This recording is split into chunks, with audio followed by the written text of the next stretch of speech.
The mind looks backward in time till the dim past vanishes, then turns and looks into the future till thought and imagination collapses from exhaustion, and God is at both points, unaffected by either.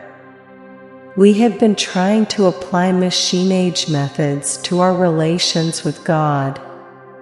We read our chapter, have our short devotions and rush away, hoping to make up for our deep inward bankruptcy by attending another gospel meeting or listening to another thrilling story told by a religious adventurer lately returned from afar.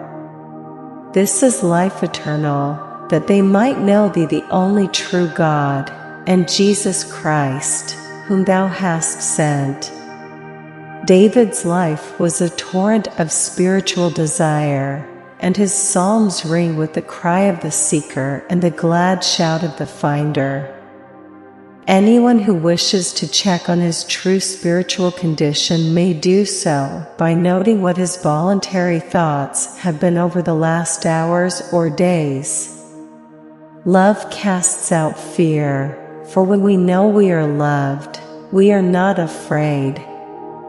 Whoever has God's perfect love, fear is gone out of the universe for him. The stiff and wooden quality about our religious lives is a result of our lack of holy desire. God wants us all, and He will not rest till He gets us all. No part of the man will do.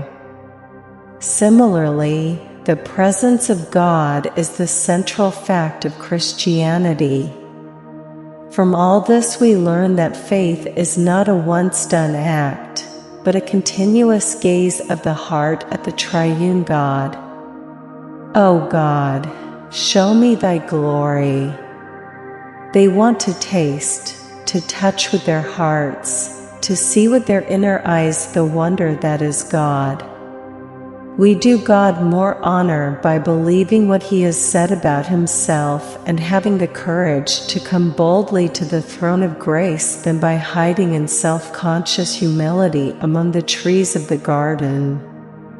Augustine's, "Thou hast formed us for thyself, and our hearts are restless till they find rest in thee." The great saint states here in few words the origin and interior history of the human race. God made us for Himself.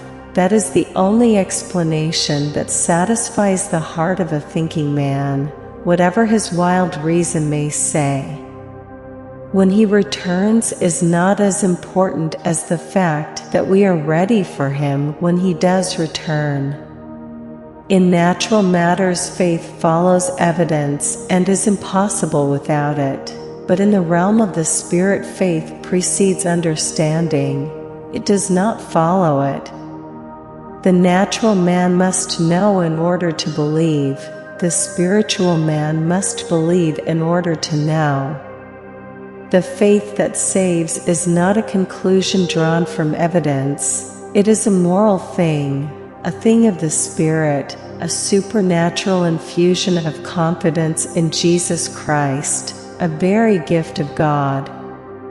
God being who and what He is, and we being who and what we are, the only thinkable relation between us is one of full lordship on His part and complete submission on ours. As a man's soul may be said to be the life of his body, so the indwelling Spirit is the life of the Church. But when, through the open door of the cross and the name and power of Jesus Christ, I commend myself to the Father's heart, then God cancels all my past, accepts all my present, swears His holy name for my future, and the love of God take me over. Then fear goes out of my heart, because love has come in. We are not worshiping God on the throne, but have come to the point of worshiping the shadow of the throne. We must put away all effort to impress, and come with the guileless candor of childhood. Sound Bible exposition is an imperative must in the Church of the Living God.